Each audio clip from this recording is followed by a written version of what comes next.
Hi guys, Gibran here with a brand new video on how to blow up your background when you're doing outdoor portraits. On my first video, I think it was the aperture video, I talked about how you can adjust the f-stop number to make the background blurry. But there are actually more than one thing you can do to achieve that, to sort of maximize the bokeh, which is your out of focus area. Okay.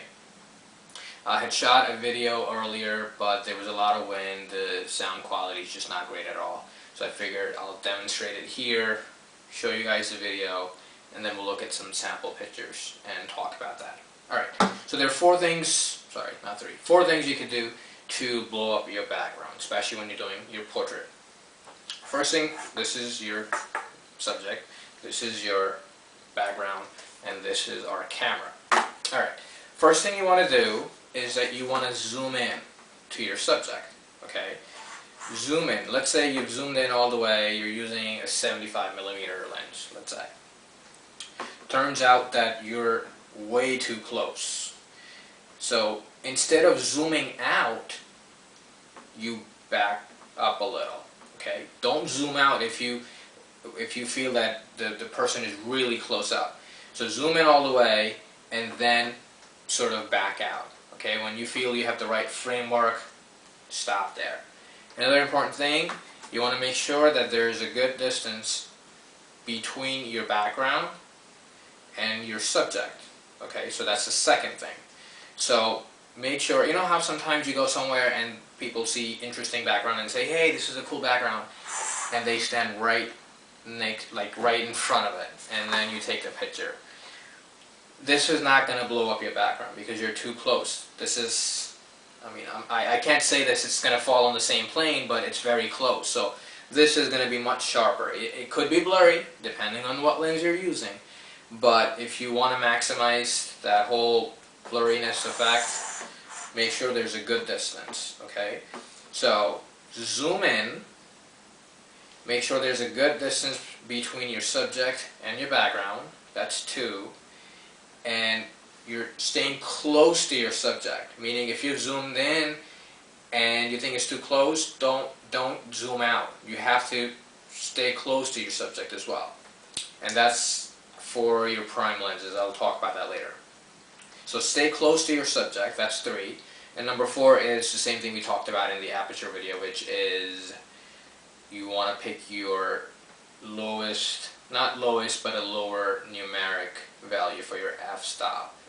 If you're using prime lens, f1.8, some have f1.4. And if you're using a kit lens, there's a very good chance that starts off with 3.5, and when you zoom in, it's gonna go up to like 5.6. There's a very good chance.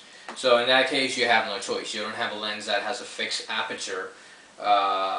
You have to live with that. But definitely zoom in and keep that distance, and you should be able to blow up the background. Obviously, the quality is going to depend on what glass you're using. Okay. Now, if you own a prime lens, it's basically, instead of 4 things, you got to do 3 things, which is you still got to keep your distance. You're just not zooming in. All you have to do is just close to your subject, and at the same time you want to maintain the correct framework. Okay, so close to your subject, distance from your background and your subject, and lower aperture value, 2.8. I mean, if you're a prime lens, it's probably going to be like 1.8, I want to say. So follow these 4 things, and you should be able to get a really nice background in your when you're doing outdoor portraits. Let's take a look at the video, and then we'll go over the picture samples and talk about that. Just doing a quick video. As you can see, the weather is really bad, and I think it's going to start raining real quick. 4 things you want to do when you're doing outdoor portraits. It's just going to improve the look of your pictures. One thing is you want to zoom in. So zoom in, and then you have to make sure that your camera is close to your subject. Alright, so it's kind of like this. You zoom in, and then when you see that it's really close, then you back out. All right. So you have to pay attention to your framework at the same time. Zoom in and stay close, and make sure you have the right framework. And also, I'm using that thing as the background. So make sure that you have a good distance from your subject and your background. And the other thing is you want to go with your low numeric f-stop value. All right. So I'll just show you the settings. It's really easy. Right now, it's on aperture, and because it's really cloudy day, I set my ISO at 400.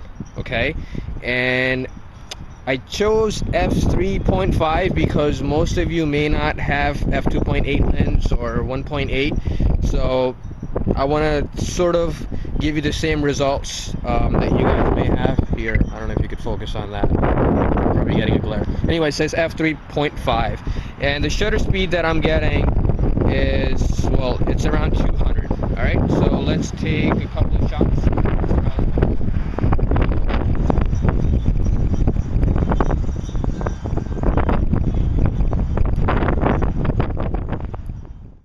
And here's our picture. Could have been better if the flowers or this yellow thing was more spread out. As you could see, the top left area, there's a little bit of flowers missing, and the bottom left. But you guys get the idea. And let's take a look at a few other pictures.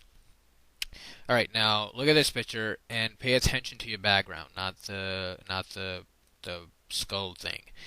You could see the electrical wires going, and this was taken at 35 millimeter.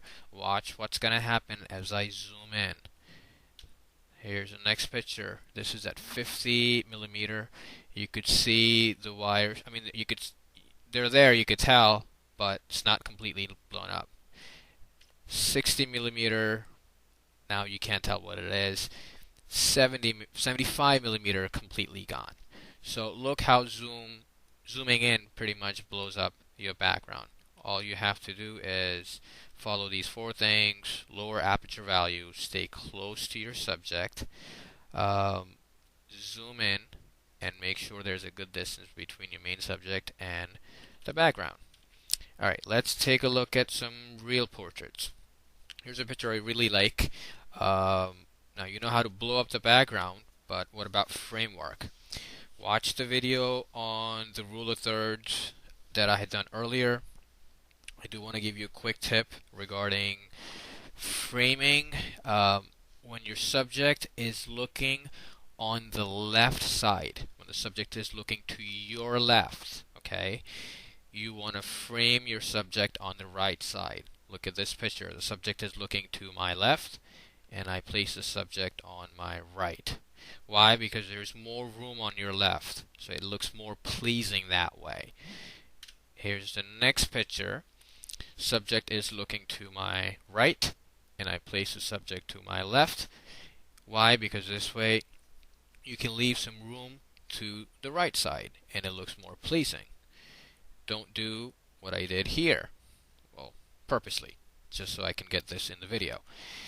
Subject is, and I shouldn't have done this actually, I regret this because this could have been a really good shot. Anyway, subject is looking to the left, and I should have framed it, well, this was on purpose, to the right. Now this looks, it looks sort of, I don't know, it's like all of a sudden the picture frame just ended. So it looks weird to me. I don't know if you guys feel the same way, but that's, you always want to leave some room where the subject is looking at. Alright? Let's take a look at another picture. Here's a picture I really like. Now, besides the posing and everything, and mind you, this was not a candid shot. This whole pose was created, and I'll do another video on how to do posing, because you could actually create candid poses like that. Anyway, besides the pose, the lovely family, I like the post lamp in the background. So you don't always want to completely blow up your background. Sometimes you want to use your background to pop your picture. Alright, so I like that post, that lamp thing. I also like the whole path that is circling around, that white path, and I really like the tree on the left, which is sort of filling up your frame. All right, so when you're doing outdoor portraits, also pay attention to your background as well. You don't always want to just blow up everything. All right. Next picture, same thing. Um, my subject is actually the metal tin thing, um, and you don't want to blow up the background. Why? Because you want people to recognize who the family is. So here, when they show it to their friend and family, they look at it and they know right away it's them. So pay attention to these things, when to blow up the background, when not to blow up the background. In this case, let's say if you went with f1.8, this would have been really blurry. So what do? I don't know, f5.6, something like, where you can recognize who is in, who the person is in the background. So pay attention to that. That's pretty much it for today, and hope you guys enjoyed the video. Check out the website photographersonyoutube.com, and if you guys have any requests, please tell me on Facebook. Just search up Photographers on YouTube on Facebook and you will find me there. Until next time, you guys keep clicking.